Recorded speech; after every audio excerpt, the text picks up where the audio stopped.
Alhamdulillah nahmaduhu wa nasta'inuhu wa nastaghfiruh wa na'udzu billahi min shururi anfusina wa min sayyiati a'malina may yahdihillahu fala mudilla lahu wa may yudlilhu fala hadiya lahu. Asyhadu an la ilaha illallah wahdahu la syarika lahu wa asyhadu anna Muhammadan abduhu wa rasuluhu alladzi la nabiyya ba'dah. Allahumma fasalli wa sallim ala Muhammadin wa ala alihi wa sahbihi wa man tabi'ahum bi ihsan ila yaumiddin. Amma ba'du fa ya ibadallah usikum wa iyaya bittaqwallah faqad fazal muttaqun. فإن أصدق الحديث كتاب الله وإن أفضل الهدي هدي محمد صلى الله عليه وسلم وشر الأمور محدثاتها وكل محدثة بدعة وكل بدعة ضلالة وكل ضلالة في النار. أعوذ بالله السميع العليم من الشيطان الرجيم. يا أيها الذين آمنوا اتقوا الله حق تقاته ولا تموتن إلا وأنتم مسلمون. Kaum muslimin sidang jamaah rahimakumullah. Alhamdulillahi rabbil alamin. Segala puji bagi Allah Rabbul Alamin yang senantiasa melimpahkan rahmat, karunia, nikmat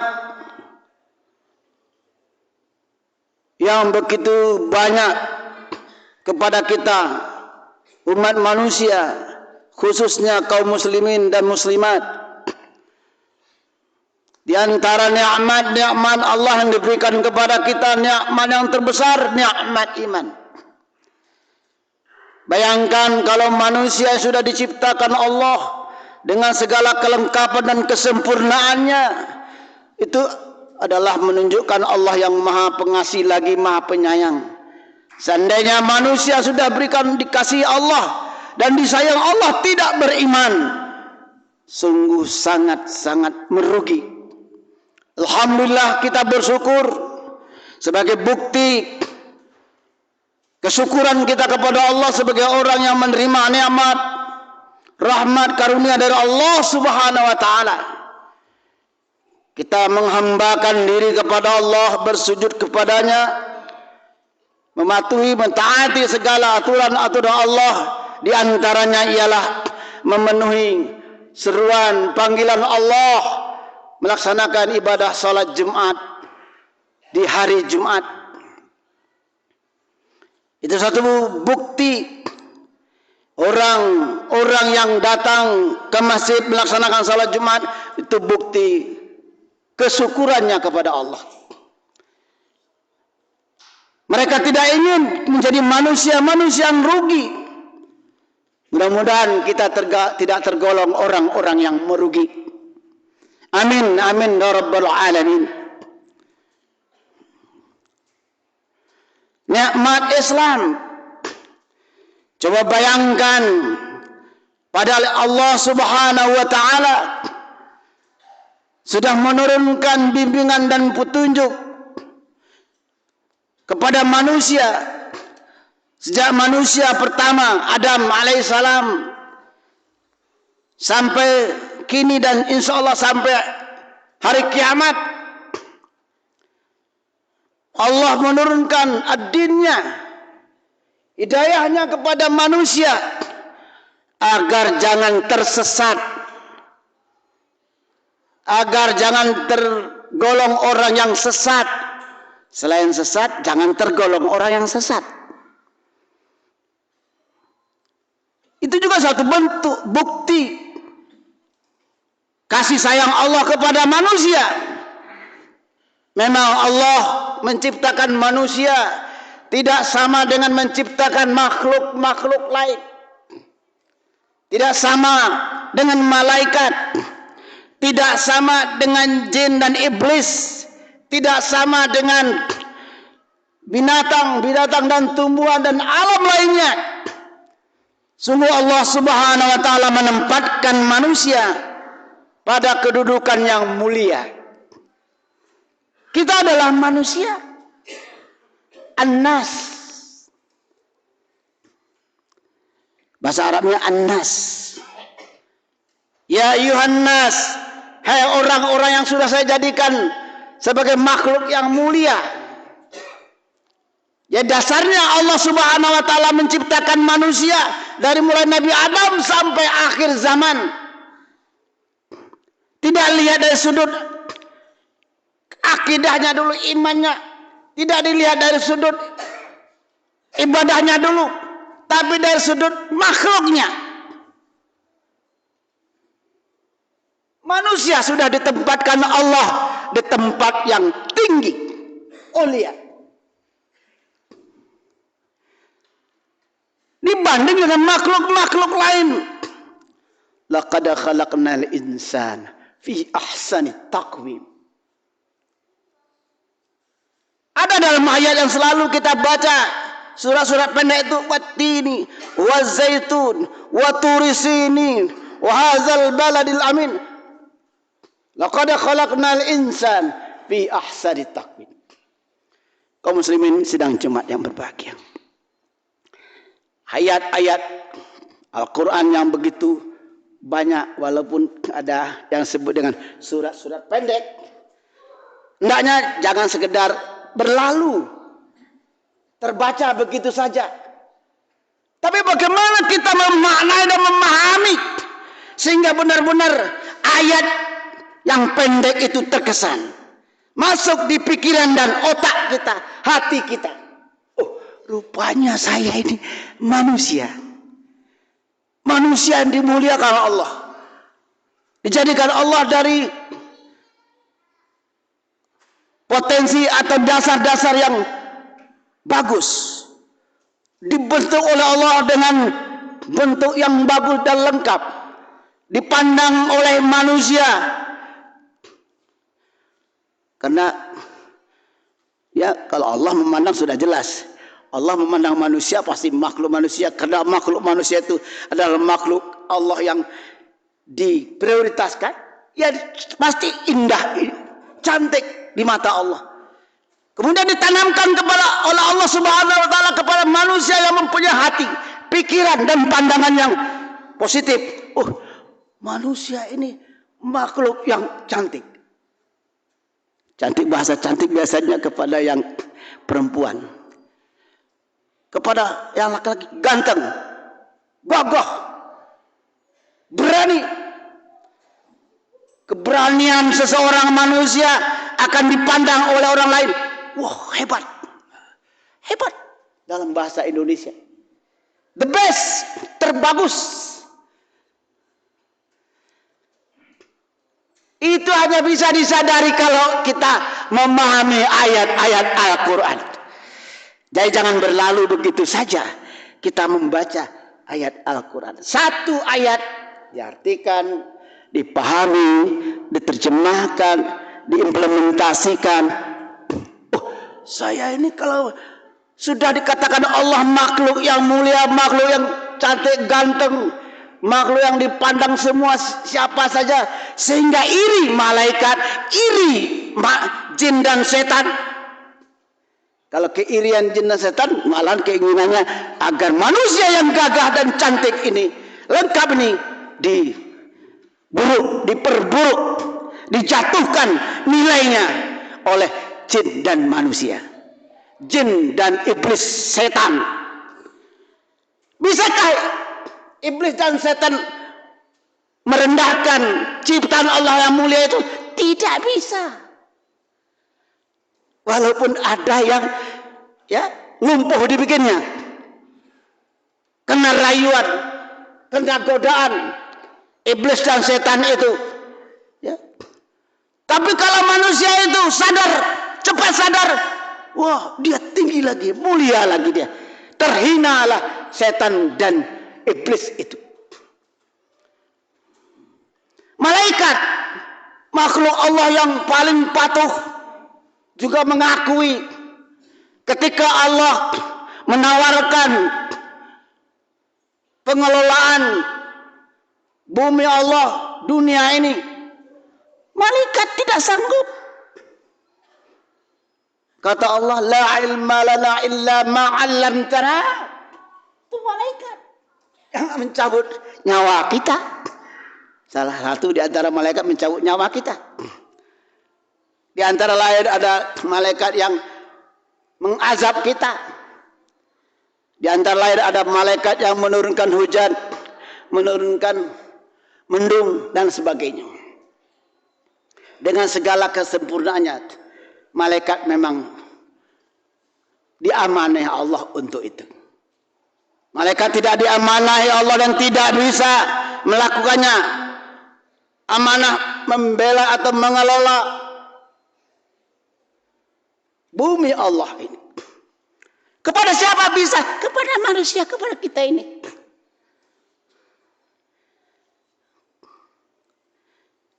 Jadi kalau manusia menyadari, ya karena manusia diciptakan Allah ada akal, ada nafsu. Dengan akal Allah berikan petunjuk dan hidayah, bisa melakukan perubahan. Yang tidak bisa berubah, malaikat tidak bisa berubah tugasnya. Jin dan setan tidak bisa berubah tugasnya. Binatang tidak bisa berubah peran fungsinya. Tumbuhan juga tidak bisa. Ya, coba Anda lihat. Malaikat dari sejak diciptakannya Allah sampai akhir kiamat nanti, yang menyampaikan wahyu tetap hanya tugasnya menyampaikan wahyu. Yang mencabut nyawa Israel, malaikat maut katanya, sampai akhir zaman nanti tugasnya hanya mencabut nyawa. Iblis dan setan itu juga tugasnya sejak awal dulu merayu, berusaha melumpuhkan manusia yang berpotensi dan beriman kepada Allah menjadi manusia yang tunduk seperti mereka. Kata Allah, tidak akan mampu kamu membawa mereka kecuali kecuali nggak mendapat petunjuk dari Allah Subhanahu wa taala. Tapi Allah sudah turunkan hidayah dan petunjuk kepada manusia lewat nabi dan rasulnya. Ya. Ada mulai Nabi Adam, berapa banyak nabi dan rasul yang tercatat dalam Al-Quran itu 25, yang tidak tercatat banyak sekali. Diberikan Allah hidayah lewat wahyu-wahyu Allah. Ada masa-masa, ya kalau selesai zamannya tukar nabi, tukar rasulullah, disempurnakan hidayah Allah, ya, sampai kepada Nabi Muhammad sallallahu alaihi wasallam, nabi yang terakhir mendapatkan membawa hidayah kepada kita berupa Al-Quran, wahyu Allah yang sempurna. Sempurna artinya lengkap. Berarti Taurat, Zabur, Taurat, Injil memang sudah diturunkan Allah sejak dahulu bergantian. Tetapi belum sempurna, belum lengkap.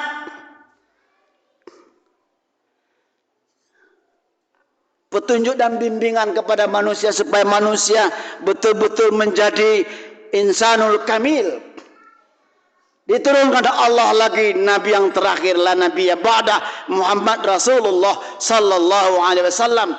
Umat Islam di dunia, ya, di Rabiul Awal ini, ya, karena nabi lahir di bulan Rabiul Awal, memperingati, mengingat, ya, kelahiran junjungannya Muhammad Rasulullah sallallahu alaihi wasallam. Karena banyak macam cara yang dilihat dan dilaksanakan oleh berbagai umat Islam, berbagai dunia, ya bermacam-macam juga. Cara manusia Islam memperingati, mengingat kemuliaan Rasulullah Sallallahu Alaihi Wasallam. Walaupun kelahiran Nabi Muhammad SAW tidak ada anjuran dari Nabi Muhammad SAW. Artinya tidak ada ulang tahun, tidak ada milad. Ya. Karena manusia mukmin, apalagi manusia mukmin, kepinginnya setiap momentum-momentum yang baik itu bisa dijadikan iktibar, pelajaran. Boleh, silakan. Kita juga begitu, mau berulang tahun dengan maksud mengkaji ulang. Saya sudah sekian tahun, apa yang sudah saya lakukan, apa yang sedang saya lakukan, apakah kebaikan yang banyak, apakah keburukan yang saya lakukan. Tidak apa-apa. Karena memang anjuran untuk ibda' binafsik, membaca diri, mengingat diri. Jangan terlena dengan kesombongan kita sebagai makhluk yang dimuliakan Allah. Karena manusia bisa lupa, bisa terlalai. Ya, Anas juga disebut dengan makhluk yang suka lupa. Tapi jangan biarkan diri kita menjadi pelupa. Jadikan diri kita manusia yang selalu ingat zikir kepada Allah Subhanahu wa taala. Ketika kita salah, terpleset ke lembah kejelekan, keburukan, cepat-cepat kita sadar. Taubat dalam bahasa agama kita. Kaum muslimin yang berbahagia, itu anjuran, itu manusia. Jadi manusia yang benar, mukmin yang benar, yang selalu ingat zikir kepada Allah. Zikir kepada Allah. Ingat kepada Allah. Nah, ingat kepada Allah ya, pertama ialah, oh ya Allah, saya hamba Allah yang kau telah jadikan secara sempurna. Tapi hamba lupa ya Allah, terpleset ya Allah, ke lembah kehinaan ya Allah. Ya Allah, hamba sadar ya Allah. Hamba taubat ya Allah. Inginnya Allah hamba memperbanyak kebaikan-kebaikan di muka bumi ini seperti yang Engkau perintahkan dan Rasulullah anjurkan ya Allah, ya Rasulullah. Khairun nas, kata Nabi. Jadilah kamu manusia yang baik, tidak cukup hanya baik. Ya, tidak berbuat salah, tidak mengganggu orang lain, tidak berbuat apa-apa. Ternyata kata Nabi Muhammad SAW, orang baik itu bukan sekedar baik, tidak berbuat salah, tidak mengganggu orang lain, tidak mencaci orang lain, tidak mengejek orang lain. Banyak bersedekah. Ternyata kata Nabi Muhammad SAW, khairun nas anfa'uhum linnas. Jadilah kamu manusia yang baik dan berbuat baik untuk manusia. Untuk menjadi manusia yang terbaik, ya, kita ini dijadikan Allah ya pada potensi jadi pemimpin. Ya. Kata salah satu di antara hadis Nabi itu, ya, kamu adalah pemimpin. Kullukum ra'in wa kullukum mas'ulun an ra'iyatih. Setiap kamu manusia yang sudah diberikan Allah akal, sudah diberikan Allah nafsu, sudah diberikan Allah kekuatan zahir dan kekuatan batin, kamu punya potensi untuk jadi imam, jadi penguasa, jadi pemimpin. Ya, pemimpin pada levelnya. Kalau di rumah tangga, ya, kita laki-laki, ya, harus berperan dan berfungsi sebagai imam rumah tangga, pemimpin rumah tangga. Apa tugas pemimpin di rumah tangga? Melindungi istri dan anak. Bagaimana cara melindungi istri dan anak? Berikan hak istri, hak anak. Ketika kita menikah, kita sudah janji. Kita akan janji melindungi istri dan anak. Kita berkewajiban membimbing istri dan anak ke jalan yang benar, ke jalan yang dicintai Allah Subhanahu wa taala.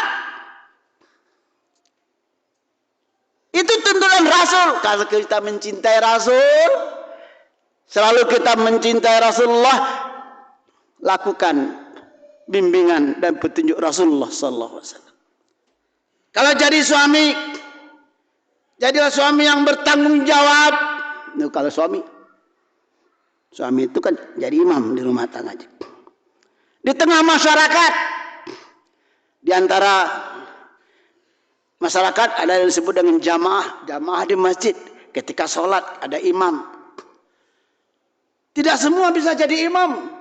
Kalaupun bisa, tidak semua disuruh di depan jadi imam. Yang jadi imam hanya satu. Kalau dalam sholat berjamaah, anjuran Nabi, ya, makanya ada syarat-syarat jadi imam.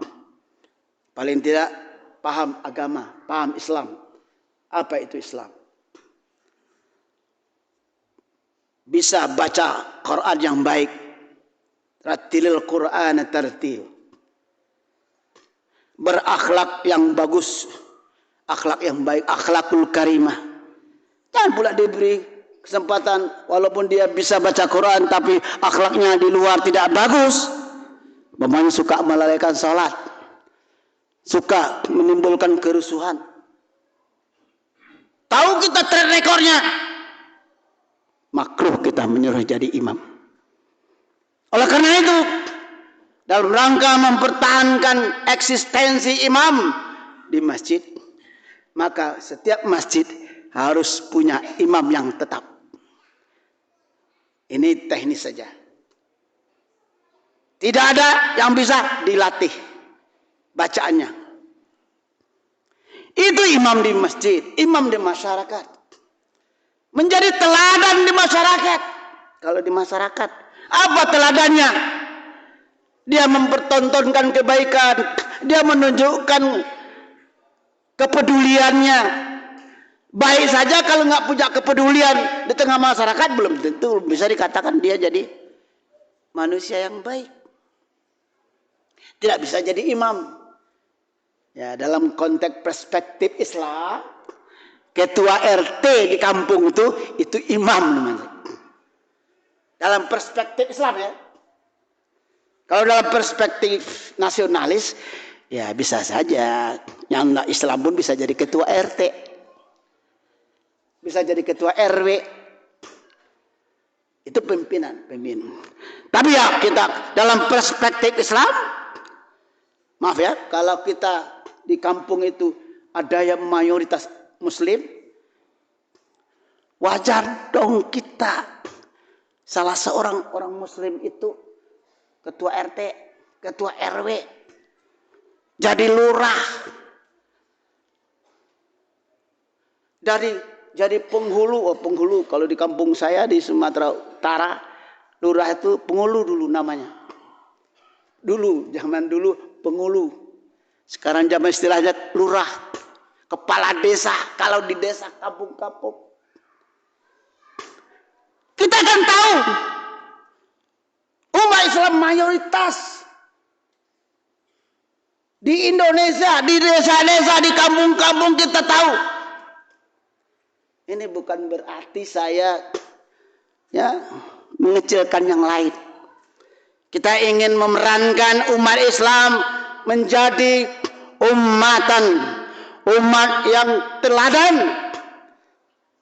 Hanya umat teladan yang bisa, Islam yang bisa memperlihatkan bagaimana baik itu, bagaimana jadi lurah yang baik, bagaimana jadi kepala desa yang baik, menjadi RT yang baik, RW yang baik. Nah, ini dalam perspektif Islam ya. Kalau sudah perspektif Islam, kita harus menuju terus kepada Al-Quran dan As-Sunnah.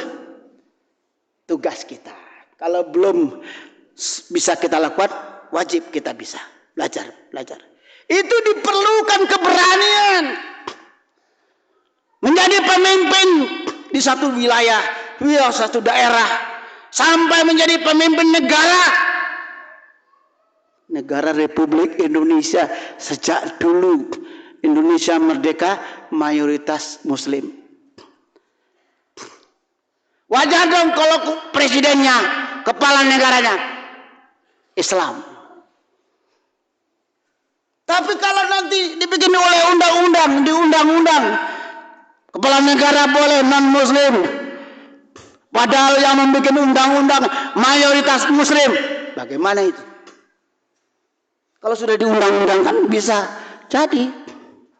Diperlukan umat Islam yang kata Allah dalam Al-Quran, kuntum khaira ummatin ukhrijat linnas. Diperlukan orang mukmin di legislatif di sana. Tidak cukup Islam, tapi mukmin. Banyak orang berKTP Islam, tapi belum tentu mukmin. Berarti punya kewajiban kita menempatkan anggota legislatif itu yang mukmin haqqa tuqatih. Ya, haqqa tuqatih itu benar-benar mukmin. Ya. Konsep hidupnya mukmin, konsep hidupnya karena Allah, berjuang karena Allah, bergerak karena Allah. Ya begitu, sampai jadi presidennya harus mukmin haqqa tuqatih. Di antara lain syaratnya. Terima kasih. Semoga khutbah yang singkat ini bermanfaat. Barakallahu li.